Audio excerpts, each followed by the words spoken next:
absolutely acknowledges that the previous Conservative government shortchanged Wales for years on rail investment, including because of HS2. And one of our top priorities is to reverse those years of historic underfunding in Wales as is infrastructure. So the Secretary of State met the Transport Secretary and Welsh Government Transport Minister Ken States immediately before Christmas, where they agreed on a direction of travel which we hope will deliver new investment for rail in Wales.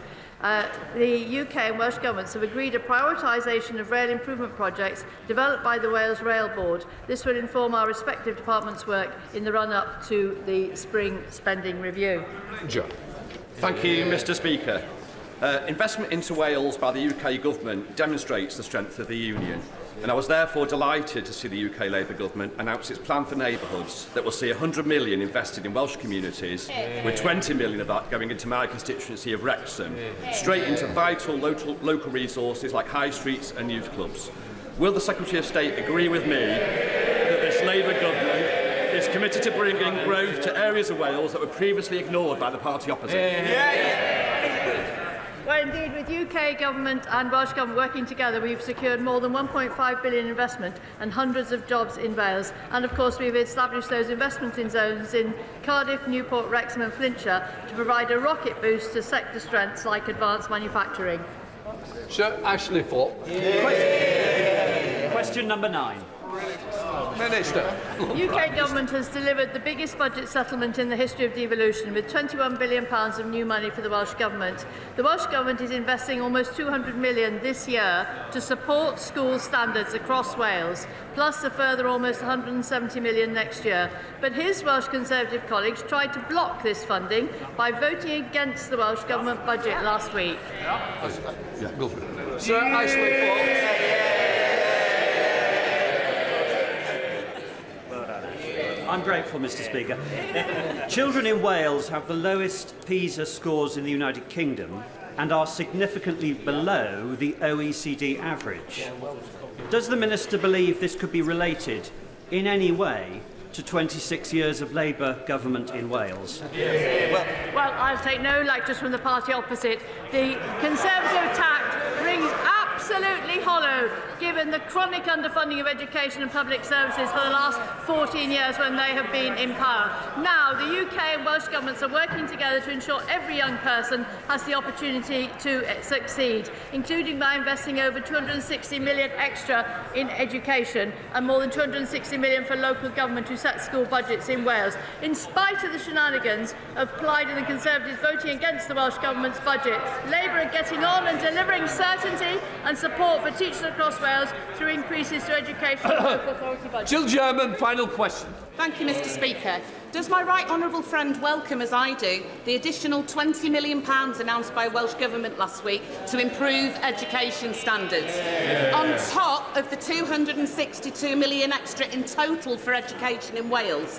And is she as perplexed as I am as to why the Conservatives and Plaid Cymru voted against extra money for education in the Welsh budget? Well, like her, I'm absolutely astounded the way that the Plaid Cymru and Conservative Senate members voted against the budget. But the important thing is that this year the Welsh Government will be investing an additional £1.1 million for literacy, numeracy and science support in schools. And we've also, the Welsh Government's also announced an investment of a £10 million package on literacy and numeracy for the coming year, increasing local capacity to support schools, national support programmes and interventions to support struggling learners. Right, that completes Welsh questions. We now come to questions to the Prime Minister. Mike Martin. Question number 1, Mr Speaker. Prime Minister. Thank you, Mr Speaker.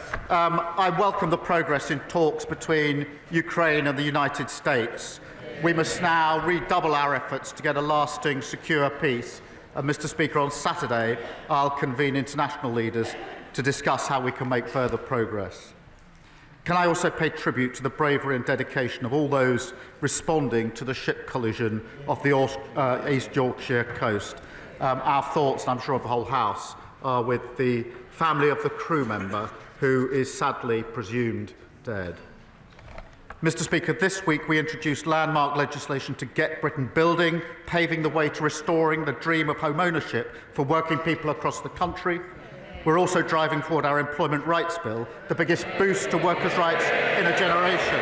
That's our plan for change in action. This morning I had meetings with ministerial colleagues and others. In addition to my duties in this House, I shall have further such meetings later today. Mike Martin. Thank you, Mr. Speaker.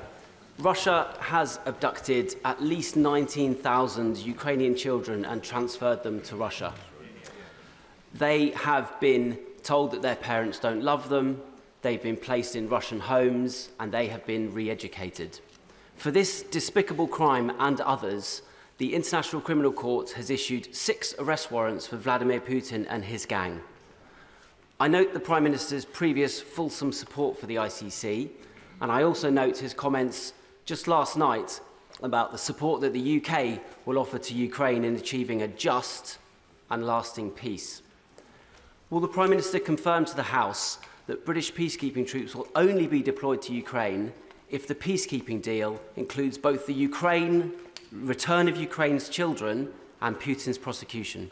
Yeah. Well, Mr. Speaker, firstly, I thank you for raising this issue because it is an absolutely terrible case of abduction and kidnapping. And when we say a lasting, just settlement or peace in Ukraine, it must, of course, involve dealing with this issue, and we are, as he would expect, raising it continually with our allies. John Davis. Thank you, Mr. Speaker. Telford and Britain voted for change in July, yet this week we saw the bizarre spectacle of the Conservatives attempting to bring back the Rwanda policy, clinging onto a gimmick that cost the British taxpayers £700 million, yet only sent 4 volunteers to Rwanda. As Labour works to secure our borders through our plan for change, does the Prime Minister agree with me? It's quite clear the party opposite have done absolutely nothing. Well, he's quite right. They ran an open borders experiment that saw numbers go up to almost 1 million. And the leader of the opposition was the cheerleader, thanking herself for the lobbying that she did. The Rwanda scheme, yes, Mr. Speaker, £700 million of taxpayers' money to remove 4 volunteers. What a contrast. We've got the flights off. 19,000 people removed who shouldn't be here. As with the NHS, with prisons, the economy, everything else, we're clearing up the mess that they lost. Leader of the opposition can be very long. Later today, the Prime Minister is meeting the family of Sir David Amess.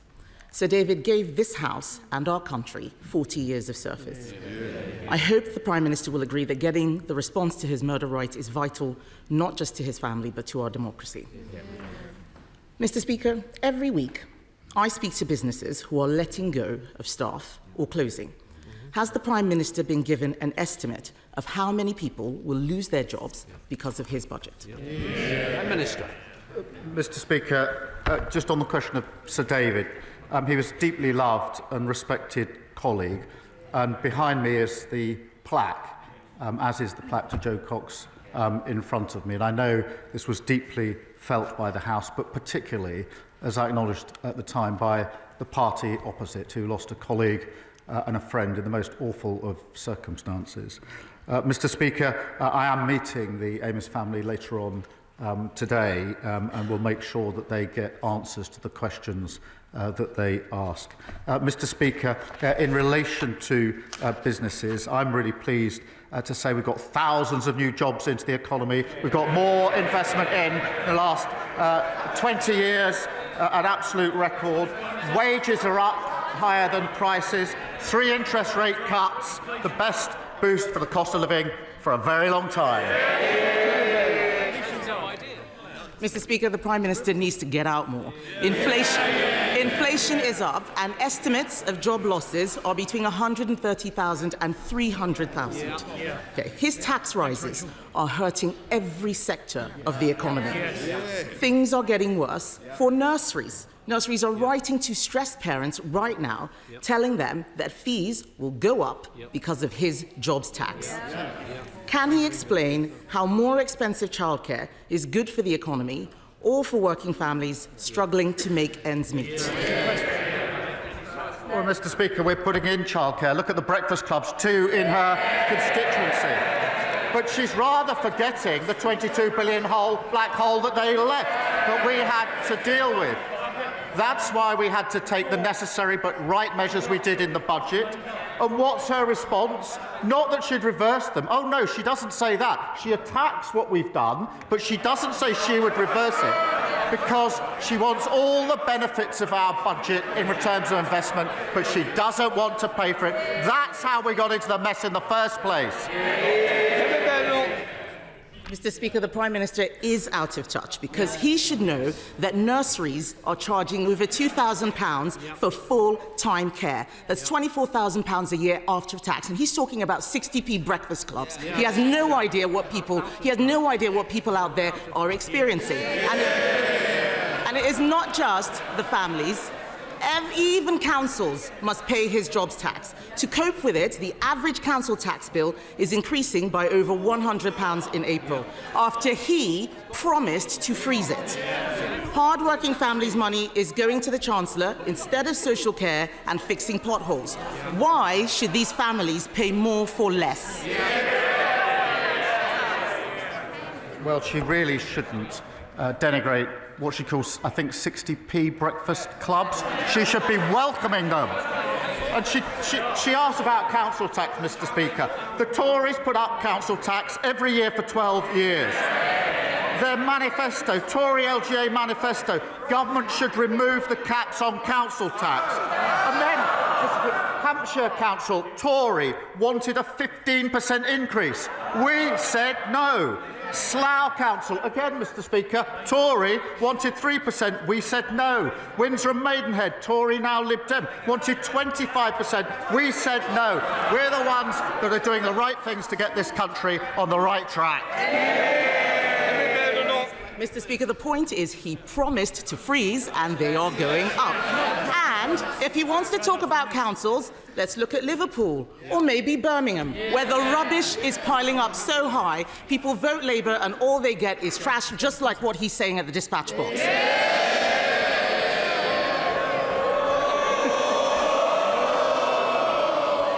People all over the country are suffering, not just in Birmingham. Millions of elderly people have had their winter fuel payments snatched away. At the same time, care home fees are set to go up by a devastating £3,000 because of his jobs tax. How does he expect pensioners on a fixed income to make ends meet? Mr. Speaker, this is why it's so important that wages are up higher than prices. That's why it's so important that the interest rates are coming down. This is the biggest boost for the cost of living for a very, very long time. What we're doing is picking up and fixing the mess that they left. Mr. Speaker, the Prime Minister is not looking at what is happening out there. Every day I speak to businesses who are telling us that they think that they are going bust. And as if businesses and families didn't have enough to worry about, supermarkets say food prices will increase by over 4% because of the jobs tax. And that's before we get to the immoral family farms tax on the very farmers who work so hard to produce our food. What does the Prime Minister have against farmers anyway? Does he not see that his budget is killing farming in this country and he is making life so much harder for everyone else? Mr. Speaker, the budget provided £5 billion for farming over the next 2 years. That is a record amount. We've set out the roadmap for farming, which has been welcomed by farmers. And many thousands of farms have benefited from the farming schemes. But she talks about prices. Wages are going up higher than prices. That's the first in a long time that's happened. So for families across the country, they're better off under Labour. He's got no answers today. What the farmers are complaining about is the sustainable farming incentive, which he has just scrapped or withdrawn. They are making mistakes with this budget. And that's why in 2 weeks, the Chancellor will come to this House to present an emergency budget the Prime Minister said we would not need. They will try and make out it's because of global events, but the truth is they trash the economy with their bad choices. They said they'd look after pensioners. Then they snatched winter fuel payments. They said that they would be pro-business. but they hike taxes on jobs. And he, Mr. Speaker, he promised to freeze council tax, but it's going up by £100. This is a high tax, low growth, job killing government. Will he use the emergency budget to fix the mess he's made? Mr. Speaker, inflation under them 11%, £22 billion black hole. A mini budget that made us the laughing stock of the world, and they want to give lectures on the economy to us. No, thank you very much. Thank you, Mr. Speaker. With 1 in 8 young people across the country not in education, employment or training, people in rugby are worried about a wasted generation. Too many people with disabilities and health conditions are not getting the help that they need to get into work. So will the Prime Minister set out how this government will give everyone who is able to work the support they need, provide compassion to those who can't work, and fix the broken welfare system left behind by, you guessed it, the Conservatives? I thank him for raising this issue. Mr. Speaker, I come from a family that dealt with disability through my mother and brother over many years, so I do understand the concerns that have been raised by him. But we inherited a system which is broken, it is indefensible economically and morally, and we must and we will reform it. We will have clear principles, Mr. Speaker. We will protect those who need protecting. We will also support those who can work back to work. But Labour is the party of work. We are also the party of equality and fairness. Leader of the Liberal Democrats, Sir Ed Davey. Thank you, Mr. Speaker. I'd like to begin by giving a shout-out for Young Carers Action Day today, but I promise the House I will not sing. Mr. Speaker, the Prime Minister has rightly spoken about the need to get more people into work, and he repeated that now, so people have more dignity, we can get the economy going, and we can cut the benefits bill after the disgraceful legacy left by the Conservatives. You were there for 5 years.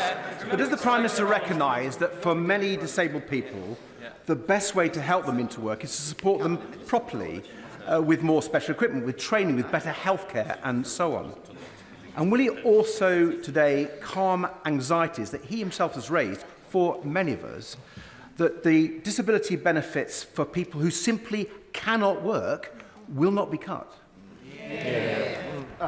Mr. Speaker, we will, of course, as I've just said, the principles, we will, of course, support those who need support, but also help those who can work into work. They'll be the guiding principles. But what we've inherited is shocking, and they ought to be silent. 1 in 8 young people not in education, work or training. That is a lost generation. That is their inheritance.